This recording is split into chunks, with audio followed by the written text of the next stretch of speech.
What's up, guys? Is Airbnb dead in 2025? That's what we're going to talk about in this video. And I'm also going to break down the 3 Airbnb strategies and business models that you can take advantage of as a beginner in 2025 and into the future if you do Airbnb and short-term rentals correctly. And that is exactly what I'm going to share with you on today's video. My name is Almahdi. For those of you that don't know me, I have a multiple 7-figure Airbnb portfolio, and this entire channel is dedicated to teaching you how to start your Airbnb from scratch and beating out your competition.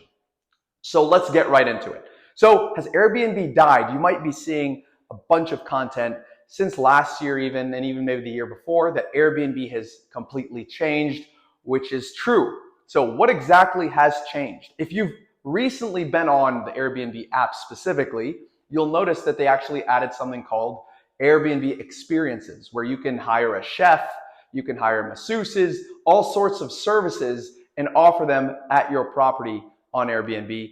That is something that you can take advantage of if you are a host that knows what they are doing.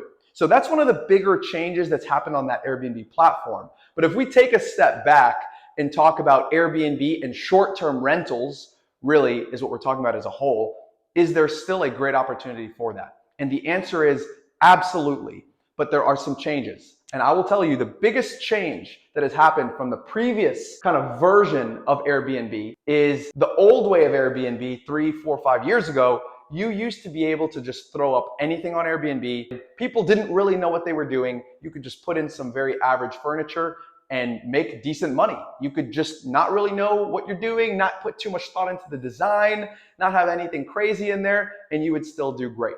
So what has changed? Okay? Changes in 2025 and beyond. Number 1 is importance of amenities.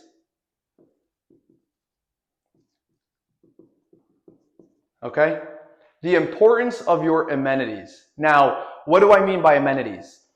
Pickleball, basketball courts, really decking out your backyard, bunch of games, game rooms. These are the sorts of things that you need in your properties for you to beat out all of the competition, because there's so many people that have maybe tried Airbnb, but guess what? That creates an opportunity for you and I that really know what we're doing if we're able to have great amenities that stand out and make people want to click on your listing. So in the later part of the video, I'm going to go into purchasing, Airbnb Rental Arbitrage, and co-hosting, and explaining exactly how they all work. But regardless of the method that you choose, your amenities at the property are going to make or break your business from being profitable, or you being like many hosts that are having a difficult time because they are not doing Airbnb and have not adapted to the new methods and the new rules of how Airbnb is working and going to work in the future. The second that has changed is people, and they go hand in hand, by the way, right? They're pretty similar. People are looking for experiences. All right? So this ties in with your amenities and the importance of the amenities, because when people go to an Airbnb, what you're going to see a lot of is they want to have a place where they can take photos. We're in the social media era. You want to be able to share photos, share memories with your friends, your family, taking these vacations, whether it's a weekend, a week long, or even a month, right? You want to be able to have a memorable experience that you can just look back on, take Instagrammable moments, those sorts of photos. And the properties that have all these amenities, for instance, I've mentioned that I've installed a pickleball court recently. That has elevated my properties. Golf, little driving ranges, putt-putt ranges, all of those things are what people end up commenting on and being more inclined to leave a 5-star review because they just had a great time. So you want to make it so that ideally you'll end up with reviews such as, we didn't even need to leave the property. We had a great time. There was so much to do. Those are the properties that I want you to get and want you to find, which, by the way, for those of you that are interested in one-on-one mentorship, you can click the link in the description. I work with a select handful of people every single month, and it is capped. So just fill out an application and apply. I teach you how to start your Airbnb from zero all the way to scaling to your very first property and scaling beyond that. That is something that is available. And you can also click on the link in the description. I have a completely free course that teaches you how to start your Airbnb from A to Z. So back to how we do that, I teach you how to find the right property. Airbnb is all about finding the right property. And if you get the right property in the right market, then you can either, whether you get it with the amenities or build the amenities, that's what's going to differentiate you from the rest of your competition and keep your calendar booked and being able to charge top dollar. So experiences. Now, this also, by the way, brings me to what Airbnb is offering, right? You can have people stay at your place and even book a masseuse, book a chef, have chef experiences. So for example, people have stayed at my properties. I have chef's kitchen in a couple of them, and that allows them to hire a chef and just have an entire event or whatever the case is, a family gathering. And that is one of the amenities that it has. It's got a double island, and they'll even leave reviews about that. They'll have an experience, right, that they can remember. So very, very important. And these are just a couple examples of amenities and experiences that are going to take you and your Airbnb to the next level and make sure that it is a profitable endeavor for you. Okay, so those are the key changes in Airbnb.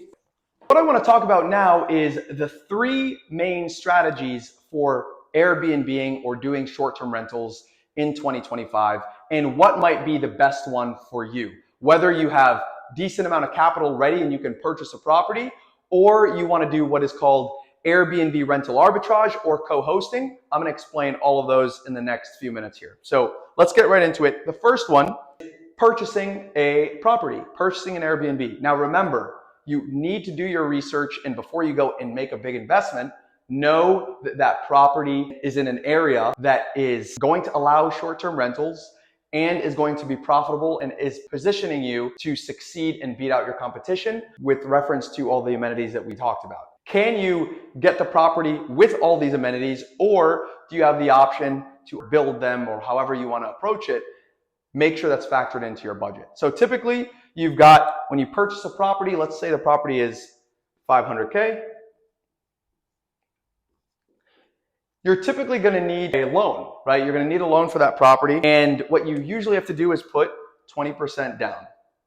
Now, anyone that's looked at the real estate market lately knows we're in a bit of a tough situation with purchasing because rates are still high, right? Rates are upper sixes all the way to the upper sevens, right?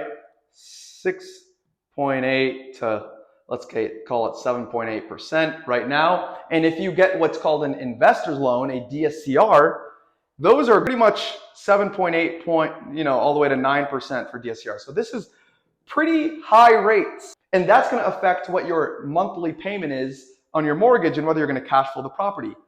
There's also something that you want to do, something that I've done, is purchasing properties using creative financing methods. So something called subject to purchasing.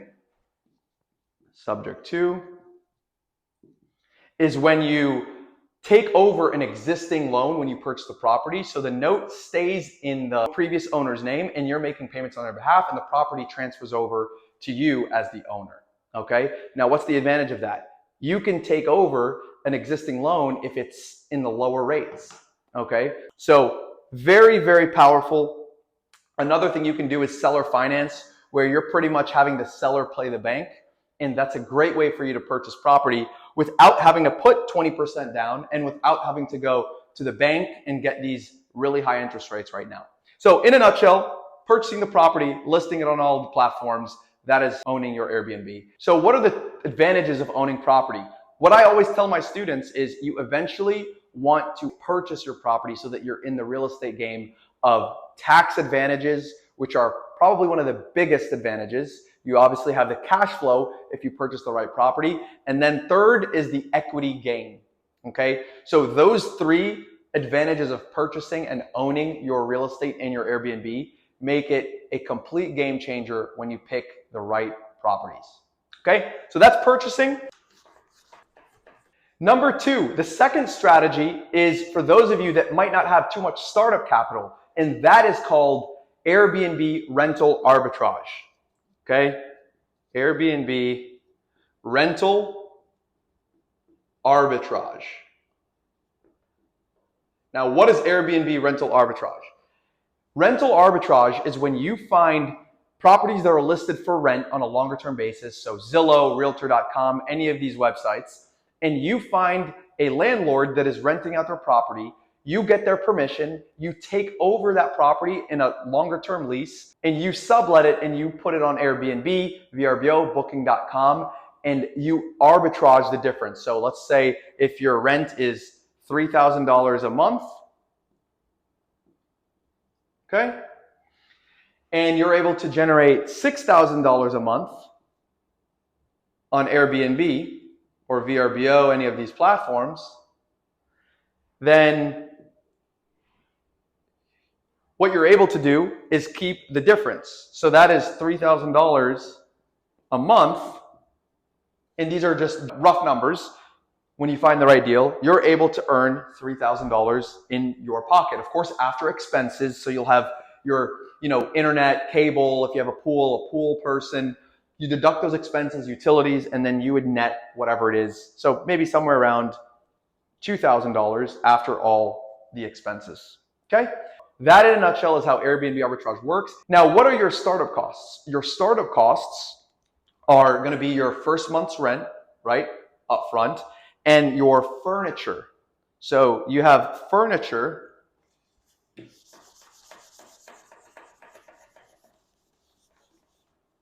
okay? Your furniture. So depending on how big your property is, your furniture is the biggest expense that you're gonna have as a startup, but it's much, much less than if you were gonna go purchase a property. So depending on how big the property is, 3 or 4 bedrooms, you're looking at about 10K, 12K, maybe 15K as startup furniture costs, okay? And one of the things that I provide all the students that I work with is a complete furniture list with varying different designs so that you don't even have to go do that. So again, if you're interested in doing that, click the link in the description, and if you qualify to work with me, one of the things you'll get is a separate different design options depending on the type of property you're getting, which is very important. So your furniture, let's call it $10,000 to $15,000 if you're starting from scratch for your furniture. $10,000. Okay, so Airbnb rental arbitrage is an amazing way to start. You can generate great cash flow, and that will help you build that cash flow snowball so that you can actually end up going to purchase a property and be able to take advantage of all of those tax benefits and equity appreciation. The third strategy, if you have $0 to start, is called co-hosting. And co-hosting costs $0 to start. And essentially what that is, you are playing the property manager. And I'll give you a breakdown. So the way co-hosting works is you would, for instance, go to Zillow or Realtor.com, any of these platforms. You can even go to existing Airbnb listings and contact the hosts that maybe aren't happy with their property managers. But let's stick with the option of reaching out to folks on Zillow. And if they have a property listed that's been sitting for a while, what you're gonna do is approach them and say, hey, why don't we partner? And it's essentially like a revenue sharing model where they're not making money right now. Their property is bleeding every month. They don't have a tenant. You're going to take that property, make sure it's immaculately furnished. You're not paying for the furniture, by the way. They're going to do that. Of course, the property has to be furnished. And you're going to list that property on all of those platforms like Airbnb, VRBO, Booking.com. And you're going to manage that the same way you would if you owned the property or did rental arbitrage, but without any of the risk, because you're not getting a lease on it. You're not buying it. You're simply telling them, I'm going to list this property for you and manage it. The cleanings, the guest communication, putting it on all the platforms, and you just take a percentage between 10 and even up to 30% in your pocket. So how does that work? So let's say you found a property that they've got listed for, let's say $4,000, okay? They have not been getting rented out. So that property has just been sitting. The landlord is getting antsy and really wants to get it rented.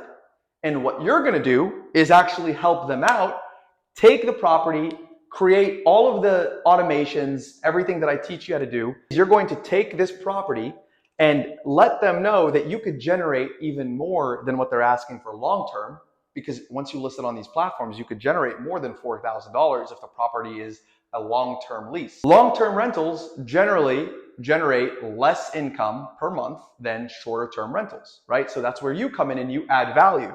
So you take this property and let's say you're able to generate, and I'm just giving you rough numbers, about $10,000 a month for this property. Well, you'll take, let's say 20% on average. That's what? $2,000 in your pocket for one property. You don't have any of the risk of ownership. You don't have a lease. And guess what? They're happy. They're happy because what did you do? You just took their empty property and actually made it make money. Okay? So these are some really good numbers. Now, let's say let's go more conservative, right? Let's not even say 10,000. Let's say you're able to generate them $6,000. Okay? Whatever the case is, you're just taking that 20% of whatever you generate for them, and now they're actually making money, and you are also making money. So a great way for you to start, especially if you have very, very limited capital, even less than what it takes to start rental arbitrage. And this is going to generate you cash flow once you get multiple properties.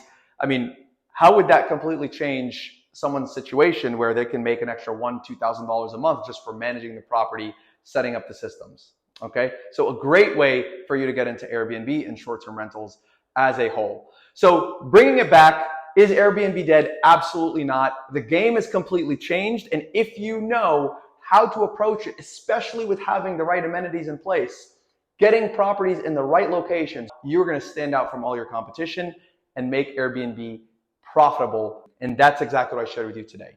So again, for those of you that are interested in learning how to do this, you can click the link in the description. I have a completely free course that teaches you how to do this from A to Z. It's completely for free. And for those of you that are more serious about starting your Airbnb business and being walked through it step by step, all the softwares and automations I use, all of the messaging, templates, scripts, all of that, I am happy to work with you. Click the link in the description, click apply, see if you qualify to work with me. And if you do, I'll reach out to you. Be great.